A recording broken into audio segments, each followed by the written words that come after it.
Hello everyone, स्वागत है आप सभी का। कैसे हैं आप लोग सभी? कैसे चल रही है आपकी सभी की पढ़ाई?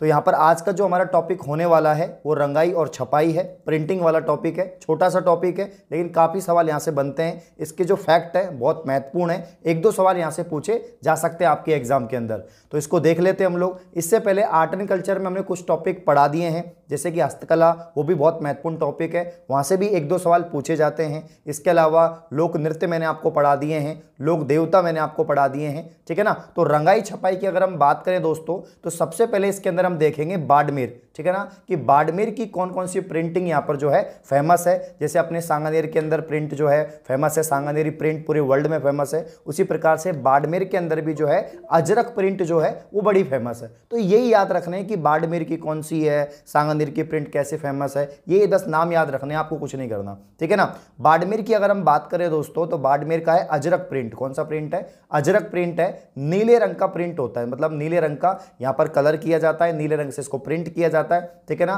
तो जो बाड़मेर प्रिंट है उसको है अजरक प्रिंट हम कहते हैं। या ऐसे भी सवाल बन सकता है कि अजरक प्रिंट किस जिले की है, किस क्षेत्र की है, तो बाड़मेर की हो जाएगी, ठीक है ना। राजस्थान हस्तकला का बेजोड़ नमूना है आपकी जो बाड़मेरी प्रिंट है, बहुत ही बेजोड़ नमूना है, बहुत सुंदर दिखता है जब आप देखेंगे बाड़मेरी प्रिंट को, अजरक प्रिंट को, ठीक है ना। इसमें दोनों तरफ से प्रिंट होता है, मतलब दोनों साइड से जो है इसमें प्रिंट होता है। लाल नीले रंग से बहुत ही सुंदर तरीके से इसमें प्रिंट किया जाता है दोस्तों, ठीक है ना। तो यहां पर अजरक प्रिंट जो है आपकी कहां की फेमस है? बाड़मेर की है। मैंने आपको बताया दोनों साइड से प्रिंट होता है, ठीक है ना। लाल और नीले रंग का इसमें प्रयोग किया जाता है। और साथ में मलीर प्रिंट को भी याद रखना। जो मलीर प्रिंट है इसमें 7 काले व कत्थई रंगों का यूज किया जाता है, और मलीर प्रिंट भी आपकी कहां की है? बाड़मेर की। तो यहां पर आप याद करेंगे अजरक और मलीर प्रिंट जो है वो कहां की फेमस है? बाड़मेर की है, ठीक है ना, याद रखना आप लोग। अब हम बात करते हैं सांगानेर प्रिंट की। तो जितनी भी ये बेडशीट बनती हैं या कपड़े बनते हैं, तो सांगानेरी प्रिंट में जो है बहुत बारीक प्रिंटिंग की जाती है, बहुत सुंदर दिखता है, ठीक है ना। सांगानेरी प्रिंट आपके जयपुर की फेमस है। मैं जहां रहता हूं सांगानेरी है, यहाँ की प्रिंटिंग जो है पूरे वर्ल्ड के अंदर फेमस है।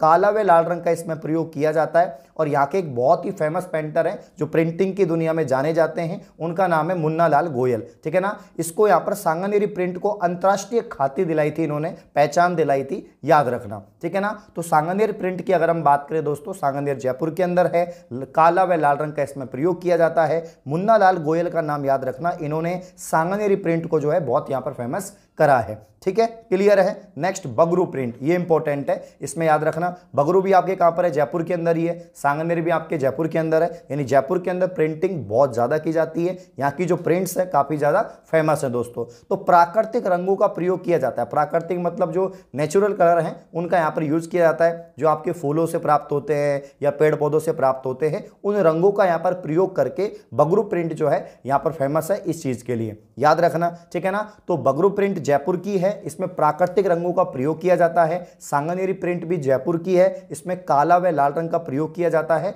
और मुन्ना लाल गोयल ने इसको अंतर्राष्ट्रीय ख्याति दिलाई थी, ठीक है ना। बाड़मेर की कौन सी है? अजरक है और मलीर है, याद रखेंगे। नेक्स्ट यहां पर बात करते हैं हम चित्तौड़गढ़। इसको चित्तौड़गढ़ कर लो आप, ठीक है ना। गढ़ में गढ़ चित्तौड़गढ़, बाकी सब गढ़ैया।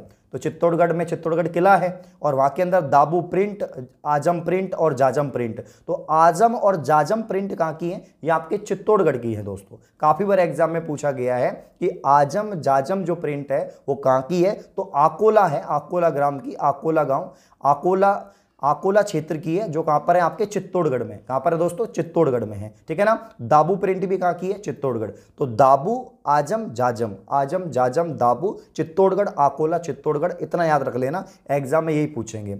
बंदेज कार्य दोस्तों, बंदेज कार्य भी आपका जयपुर का ही फेमस है, ठीक है ना, जयपुर का ही है। इसमें टाई और डाई उद्योग के नाम से इसको जाना जाता है, ठीक है ना। बंदेज कार्य बोलते हैं ना, बंदेज कार्य, बंदेज करवाना, ऐसे वर्क होता है, कपड़े पर वर्क होता है ना, ठीक है ना। तो यहाँ पर टाई डाई का उद्योग भी इसको कहते हैं। तो नेक्स्ट है दोस्तों यहाँ पर पोमचा। पोमचा क्या है? जयपुर का बड़ा फेमस है, याद रखना। पोमचा काफी बार एग्जाम में पूछा भी गया है, सवाल आ रखा है, ठीक है ना। तो पीले रंग की ओढ़नी होती है पोमचा, एक ओढ़नी है ना। पोमचा क्या है? एक ओढ़नी है दोस्तों, पीले रंग की और गुलाबी रंग की भी होती है, ठीक है ना। तो पीला जो पोमचा है लड़के के जन्म पर पहना जाता है, ओढ़ा जाता है, तो एक ओढ़नी होती है, और लड़की के जन्म पर गुलाबी पोमचा यहाँ पर जो है जाना जाता है। तो याद रखना, पोमचा जयपुर का फेमस है, ओढ़नी है एक प्रकार की, पीले रंग की और गुलाबी गुलाबी रंग की। लड़के के जन्म पर पीली रंग की जो ओढ़नी पहनी जाती है इसे पीला पोमचा कहते हैं, और लड़की के जन्म पर दोस्तों गुलाबी पोमचा यहाँ पर पहना जाता है। क्लियर है।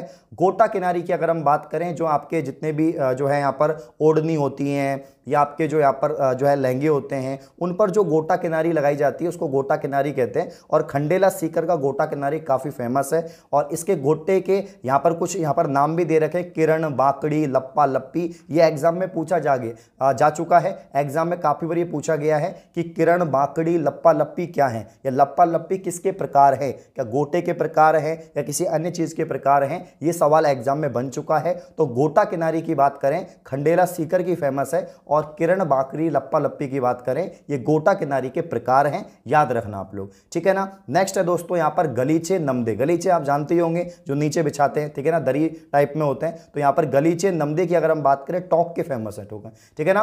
तो नवाबों की नगरी टोंक की अगर हम बात करें दोस्तों, यहाँ के गलीचे और नमदे बहुत ही प्रसिद्ध हैं, और जयपुर व बीकानेर जेल में जो है बनाए जाते हैं, ये भी याद रखना। ठीक है ना। दरियों की अगर हम बात करें तो एक तो सालवास जोधपुर की दरिया फेमस है, एक लवाण दौसा की फेमस है, एक टाकना गांव नागौर की फेमस है। ये तीन जगह की जो दरिया हैं बड़ी फेमस है। एक तो सालवास जोधपुर याद रह जाएगा, लवाण दौसा के अंदर अपने, और टाकना जो है नागौर के अंदर। गलीचे नमदे टोंक, नवाबों की नगरी टोंक से याद रखना। गलीचे नमदे नवाबों की नगरी टोंक से याद रखना। ठीक है ना। टोंक, तो गलीचे नमदे टोंक के फेमस है। गलीचे आप लोग जानते ही हैं, फर्श पर जो बिछाए जाते हैं, ठीक है ना, और जयपुर बीकानेर जेल में बनाए जाते हैं। दरियों की बात करें, आपके सालवास जोधपुर, लवाण दौसा और टाकला नागौर। दोस्तों कुछ महत्वपूर्ण चित्रकलाएं हैं, उससे पहले वापस से रिवीजन कर लेते हैं जो भी प्रिंटिंग्स है उसका। ठीक है ना। जो भी कपड़े पे या जो भी दरियों पर जो प्रिंट्स होती हैं, बगरू प्रिंट की बात करें, इसमें प्राकृतिक रंगों का प्रयोग किया जाता है। चित्तौड़गढ़ की प्रिंट आपके दाबू प्रिंट है, आजम जाजम है, आकोला चित्तौड़गढ़। बाड़मेर की प्रिंट अजरक प्रिंट है, मलीर प्रिंट है, और सांगनेरी प्रिंट आप लोग जानते ही हैं। बंदेजकारी आपका जयपुर का फेमस है। पोमचा आपका जो है पीला जो ओढ़नी रहती है वो आपके लड़के के जन्म पर, और लड़की के जन्म पर गुलाबी पोमचा हो जाएगा। ठीक है। गोटा किनारी खंडेला सीकर का है दोस्तों।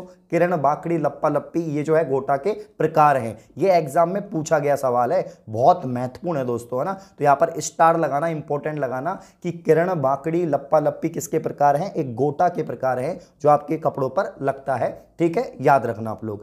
ठीक है ना। गलीचे नमदे टोंक के दरिया आपके मैंने आपको बता ही दिया है। अब कुछ महत्वपूर्ण चित्रकलाएं हैं, कुछ पेंटिंग्स हैं जिनकी हम बात करेंगे। नाथ द्वारा शैली की बात करें, बहुत फेमस है, एग्जाम में पूछा जाता है कि पिछवाई खाकी फेमस है। पिछवाई दोस्तों, है ना।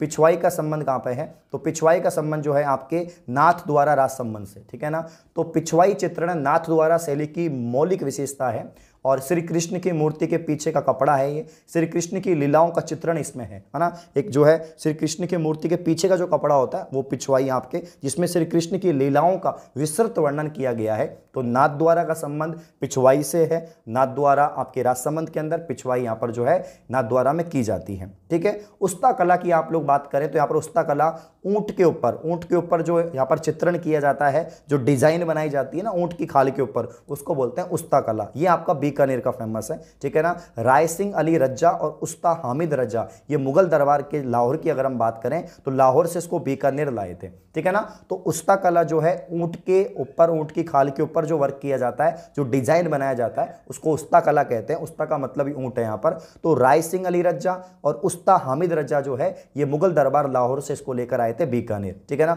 ऊंट की खाल पर सोने की चित्रकारी को ही क्या कहते हैं, उस्ता कला कहते हैं। ऊंट की खाल पर किसकी चित्रकारी की जाती है, सोने के वर्क किया जाता है, उसकी चित्रकारी की जाती है। और हिसामुद्दीन उस्ता की बात करें, इस कला के लिए इसको पद्मश्री अवार्ड मिल गया है। बहुत इंपॉर्टेंट फैक्ट है, याद रखना कि उस्ता कला के लिए किसको यहाँ पर जो है पद्मश्री अवार्ड से नवाजा गया है, यह नवाजा जा चुका है दोस्तों। तो हिसामुद्दीन उस्ता यहाँ पर सही उत्तर हो जाएगा आपका। किशनगढ़ शैली सबसे इंपॉर्टेंट है, बहुत बार पूछी गई है। किशनगढ़ शैली में सबसे ज्यादा पूछा जाता है बनी ठनी। ठीक है ना। जो आपका बनी ठनी पेंटिंग है ये सर्वाधिक पूछा जाने वाला है। तो फयाज अली और आपका एरिक डिक्शन जो है इस शैली को प्रकाश में लाए थे। इंपॉर्टेंट है, याद करो।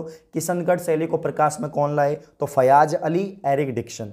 Fayaz Ali, Eric Dixon. ठीक है ना। महाराजा सावंत सिंह का जो काल है किशनगढ़ शैली का स्वर्ण काल कहलाता है। बहुत महत्वपूर्ण है दोस्तों। किशनगढ़ शैली का स्वर्ण काल किस राजा के समय में था, तो महाराजा सावंत सिंह। कौन के समय, महाराजा सावंत सिंह। किशनगढ़ शैली जो जानी जाती है बनी ठनी के लिए जानी जाती है। काफी बार एग्जाम में पूछा गया कि बनी ठनी जो पेंटिंग है ना केवल अपने राजस्थान, जबकि जो आपके सेंट्रल लेवल के जितने एग्जाम हैं, एसएससी हो या आपके जो है आईबीपीएस का कोई एग्जाम हो, यहां से सवाल बना है। तो किशनगढ़ शैली बनी ठनी चित्रकला के लिए जानी जाती है और इस शैली का प्रमुख जो चित्रकार है वो आपका मोरध्वज निहालचंद है। मोरध्वज निहालचंद है। तो मोरध्वज निहालचंद का संबंध किस चित्र शैली से है? तो आपकी किशनगढ़ चित्र शैली से है। किशनगढ़ चित्र शैली किसके राजा के जो है काल का यहाँ पर स्वर्णकाल कहलाता है? तो महाराजा सावंत सिंह, ठीक है ना। और राजस्थान की मोनालिसा किसे कहते हैं? तो बनी ठनी पेंटिंग को ही राजस्थान की मोनालिसा कहते हैं। बहुत महत्वपूर्ण है, 100% आपके एग्जाम में ये फैक्ट पूछा जा सकता है दोस्तों, ठीक है ना। राजस्थान की मोनालिसा किसे कहते हैं? बनी ठनी पेंटिंग को। और एरिक डिक्सन ने बनी ठनी को भारत का मोनालिसा भी कहा था। तो भारत की मोनालिसा किसे कहा? एरिक डिक्सन ने, ठीक है ना। बूंदी शैली की बात करें तो बूंदी शैली मैंने पहले भी आपको पढ़ाया हुआ है और इससे संबंधित क्वेश्चन मैंने यूट्यूब पर भी करवाए हुए हैं कि बूंदी शैली में जो पशु पक्षी के चित्रण है उसका होता है। तो पशु और पक्षियों का चित्रण, पशु और पक्षियों का चित्रण, भित्ति चित्रण जो है आपके, ये किस शैली में है? तो बूंदी शैली में है। बूंदी शैली के विकास की बात करें सुरजन सिंह हाडा के समय हुआ और ये एग्जाम में पूछा भी जा चुका है, ठीक है ना। सुरजन सिंह के समय प्रारंभ हुआ। बूंदी शैली में पशु पक्षियों का चित्रण बहुलता से होता है, बहुत अधिक मात्रा में किया जाता है। तो एग्जाम में ये पूछा जाएगा कि पशु पक्षियों से संबंधित जो आपकी शैली है, जो चित्र शैली है, वो कौन सी है? ऑप्शन में नाथ द्वारा होगा, ऑप्शन में किशनगढ़ होगा, बूंदी होगा, ठीक है ना, आपके जयपुर होगा। तो बूंदी यहां पर सही उत्तर हो जाएगा, ठीक है ना। नेक्स्ट क्वेश्चन, तो ये बूंदी को ज्यादा इंपॉर्टेंट आप रखना कि पशु पक्षियों संबंधित आपकी बूंदी है। किशनगढ़ शैली की बात करें तो इसको भी याद रखना कि राजस्थान की मोनालिसा और एरिक डिक्सन ने भारत की मोनालिसा भी जो है बनी ठनी पेंटिंग को कहा, जिसका संबंध जो है किससे आता है? यहाँ पर आपके निहालचंद से आता है, क्योंकि इस शैली के जो प्रमुख चित्रकार थे वो निहालचंद थे, ठीक है। उस्ता कला मैंने आपको बता ही दिया, ऊंट से संबंधित है। ऊंट के ऊपर जो है यहाँ पर सोने का वर्क किया जाता है। नाथ द्वारा शैली में जो पिछवाई है वो नाथ द्वारा शैली की फेमस है। तो यहाँ से कुछ सवाल बन जाते हैं, एक दो सवाल आ जाते हैं, इसीलिए मैंने आपको ये पढ़ाए हैं। आई होप आपको यहाँ से सारी चीज़ें समझ में आ गई हैं, याद हो जाएगी। सभी को ऑल दी बेस्ट, मिलते हैं अगली क्लास में। Thank you.